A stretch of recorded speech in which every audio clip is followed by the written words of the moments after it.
tech, entertainment, and music media. We have film students from NYU's Tisch School. And we have members, woohoo, you get to clap yourselves. Go ahead. And we have members from New York's Women in Film and Television Association. And of course we have some of our family and friends who cheer us on. This event is for people who are working at the intersection of the web and entertainment. We wanted you to be the first to see the movie, since the process is about making, marketing, and distributing the movie entirely on the web in a very non-traditional manner. Producers Rob Burnett and John Beckerman have leveraged the web in ways that we think, yeah, clap for them too. We think they're doing something really gutsy here, and it's dramatically going to influence the future of filmmaking. We've done things like work with Red Bull Soundstage, crowdsource all the music you're going to hear in tonight's movie. And they've been awesome. They're here in the audience as well. Thank you guys. We're working with Snag Films to do an entire live streaming premiere on the 20th. We're going to be in New York premiering the film, and we're going to be streaming the entire program live, so we want you to tell all your friends and family to watch. And after that, we're going to leave the film up on the web for about a day for free downloading, and then the next day it goes to a full digital release. And you're going to be able to access it on all your favorite platforms like iTunes, cable and satellite channels, Hulu Plus, and subscription services such as Netflix. And Rob's going to talk a little bit about that later on tonight. So I just want to run through some of the things that are going to be happening this evening so you get the lay of the land. First, you're going to hear some of the music crowdsourced from Red Bull Soundstage with a very special guest. Paul Schaefer is in the house.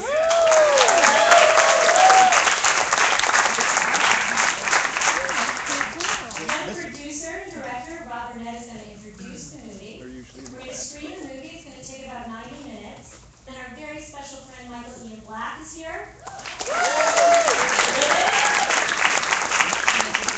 He's going to moderate a discussion with Rob, and then we're going to open it up for Q&A, because really that's what it's all about. We want to hear what you think about the movie. We want to hear what you think about the process of making the movie, and ask any questions you like. And of course, because you're our friends from the web, we want to encourage you, and we don't typically do this in the Ed Sullivan Theater, but we want to encourage you to tweet, Facebook, whatever you want, capture the evening, except for the film. That's not to capture the film, for obvious reasons. And you can use hashtag WMTM. And we do ask that you turn your ringers off, please. There's 3G and 4G network access in the room as well. Okay, and with that, I would like to show you a little bit of background about the making of We Made This Movie.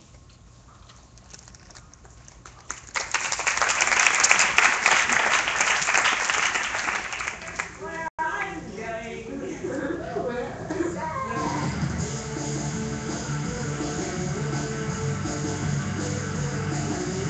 Rob Burnett, I want to talk about your movie. We made this movie. This is the soundtrack right here, but this is made for you. You wrote and directed this movie? I co-wrote it with my good genius buddy John Beckerman. We produced it together. It's a small indie movie. It's about these 5 high school kids who decide we've got the video cameras, we've got computers, we're going to go make a movie, because everyone can do it. How hard could it be? But not everyone should do it.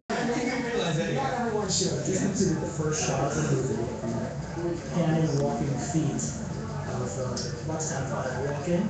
Shot by Franklin, John's comment. I think it was awesome.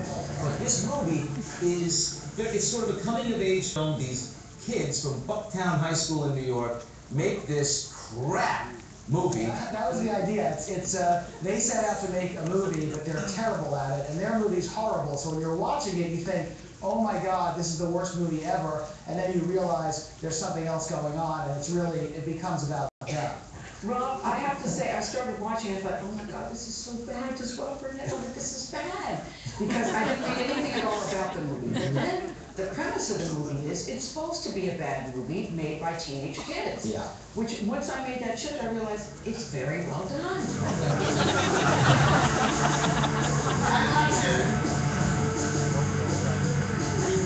By accident, it made a really sweet, touching, kind of coming-of-age film. I love that. It's very, very You nice. love it because you haven't seen it. Well, I do love coming of age movies. Well, that's why we did it. They're my favorite movies. Because we thought, what is Jimmy Fallon like?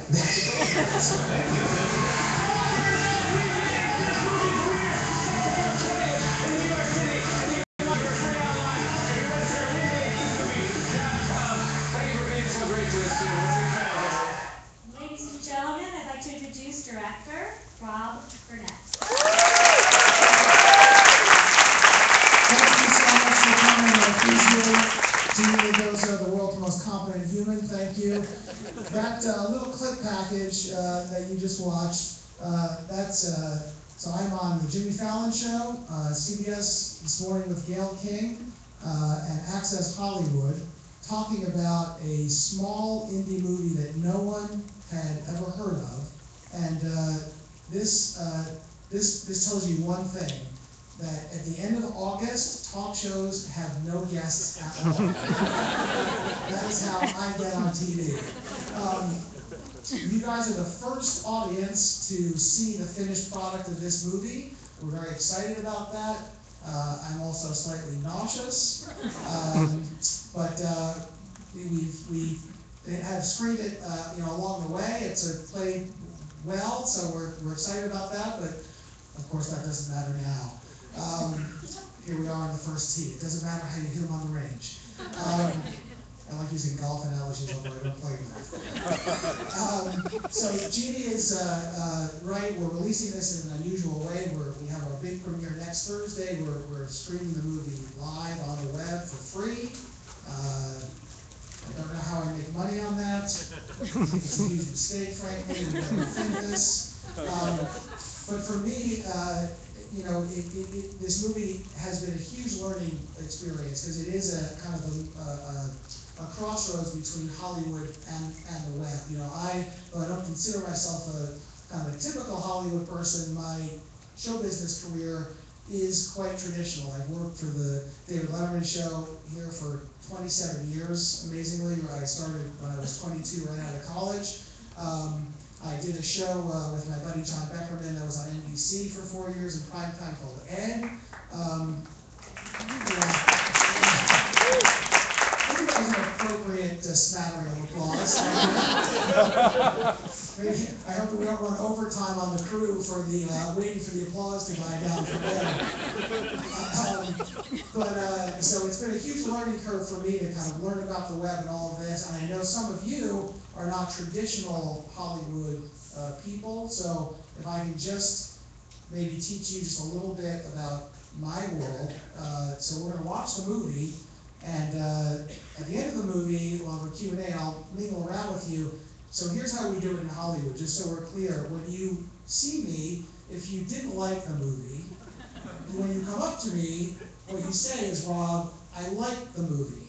That's how it's called lying. That's how we do it. It's awkward at first, and then it becomes very natural. It's easy. And then behind my back, you tell everyone you hated the movie. So this is how we kind of get it done. One of the most exciting things, actually it's funny, I just thought of this. When I one time went to a friend's premiere, I'm not going to say who it was, but it was the worst movie I had ever seen. Spielberg. And I hadn't gotten the line thing down yet. I remember walking up to it at the end, and there's this moment, you got to say something, and all I could muster was, I said, you made a movie. You made a movie, just like that. And that's kind of the baseline. When you get the cameras and you get the actors, that's what you get. You don't want, after you screen your movie, you don't want anyone to say, your movie, it just fit on the screen so the screen was rectangular and the movie was rectangular and boom, right on there. Nice, good job. There we go. So don't say that to me after that, because now it'll hurt my feelings. Anyway, one of the most exciting things about this movie for us, and Jeannie mentioned it, we'll talk about it more later when my friend Michael Black grills me viciously, is the music. We have this great partnership with Red Bull, where we crowdsourced music, as Jeannie said, and the way it worked is we put 4 scenes of the movie up onto the web and asked the Red Bull Soundstage musicians, here's the scenes, here's the kind of the emotion we want in the scenes, please give us your music. And I honestly thought we would get, I don't know, 20 or 30 submissions, and we got 1,200 submissions from incredible bands. And my buddy John Beckerman and I listened to every last one of them, and they were insanely good. All of them were good. Some didn't fit, but they were all good. And we loved the music so much, we ended up putting 22 songs in the movie. The soundtrack is an all Red Bull Soundstage soundtrack, all unknown artists. Actually, 24 songs on the soundtrack, so we have 2 great ones in the that we used in the trailer.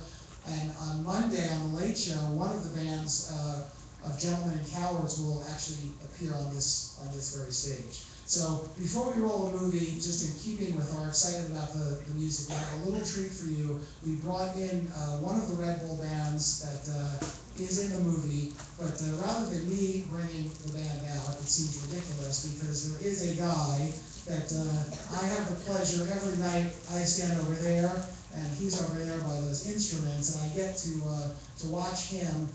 It's something to behold. He's musically untouchable and also hilarious, and he's been kind enough to come out and say hello. So let me bring him out now. My good friend, Mr. Paul Schaefer. Can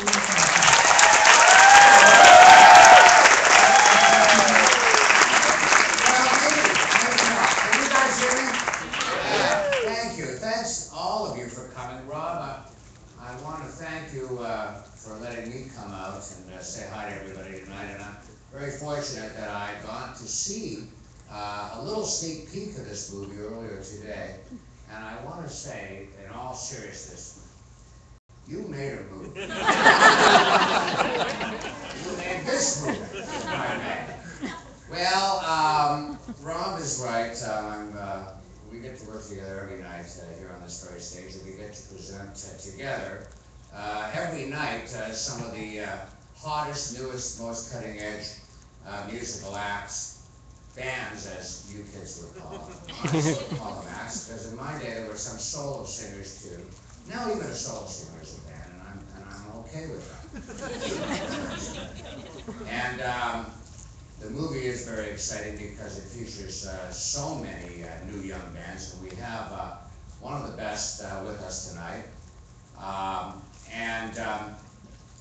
On the way over here, I started thinking about the movie and about the band, and realizing that here we are in the Ed Sullivan Theater, and of course, in the old days, before there were blogs and before there was even MTV, Sunday night at 8 p.m., that's when I and my friends would tune into the TV to watch the Ed Sullivan Show.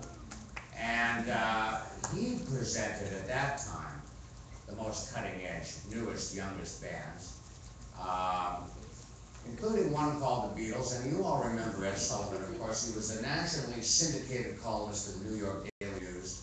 He was a columnist who somehow found himself with the hottest show on television, the show that we all tune in to see what was happening. And he brought everybody to this stage, whether it be Tessie O'Shea or an old music hall woman, or the greatest John Coltrane was even on the show. But one night, I think, he cemented his place in infamy when he brought the Beatles to this very stage, and I, along with probably all of you, was watching it, if you were born then. So I would like to, with your kind permission, bring this band on, and I would like to bring them on the way Ed Sullivan, the nationally syndicated columnist of the New York Daily News, brought on the Beatles, and it sounded something like this.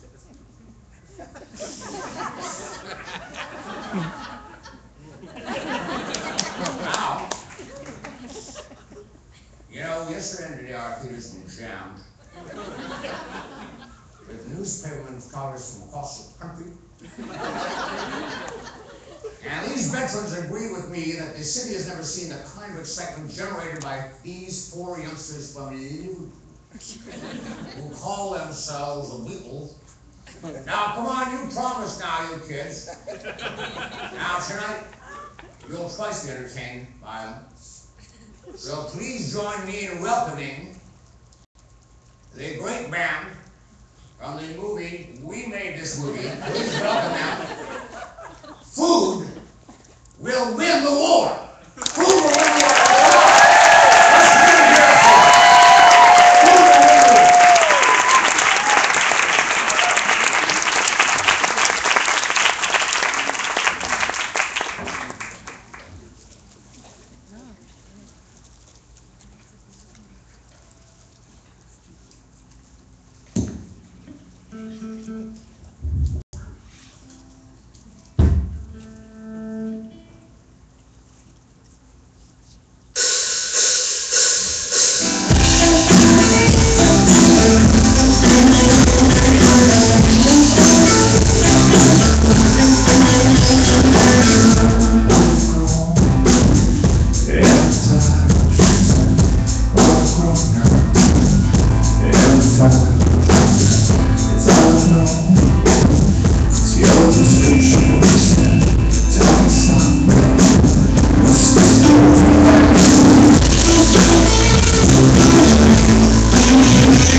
Left to shine today, I'm prepared tonight.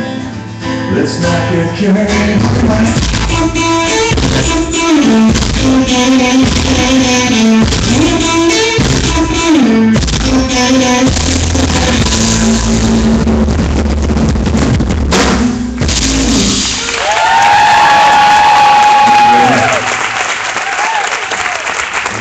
One more song for the movie, and so I would do, we'd like to invite a guest to join us. You might recognize him from about 2.5 minutes ago.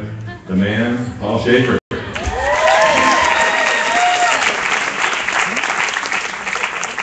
You know, I read about these guys on the internet this afternoon, and they call their music glockenspiel rock, and now I understand why. The young lady plays the glockenspiel, and beautifully so, and now I get to join you all, and let's rock. Okay.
Diana Thorne. Paul Schaefer. Tremendous. Just tremendous. I've heard that song 2,400 times in the air room and I never get sick of it. It's fantastic. All right, it's the moment of truth. Thank you so much for being here. We're going to roll a little movie now for you as soon as the lights go down and the control room is ready. And I believe there's pizza at the end, right, Jeannie? We'll be back in about 90. That should be about 8:25. Check back then. We'll see you then. Even if this is horrible, we got pizza. All right, thanks so much for coming. Yeah.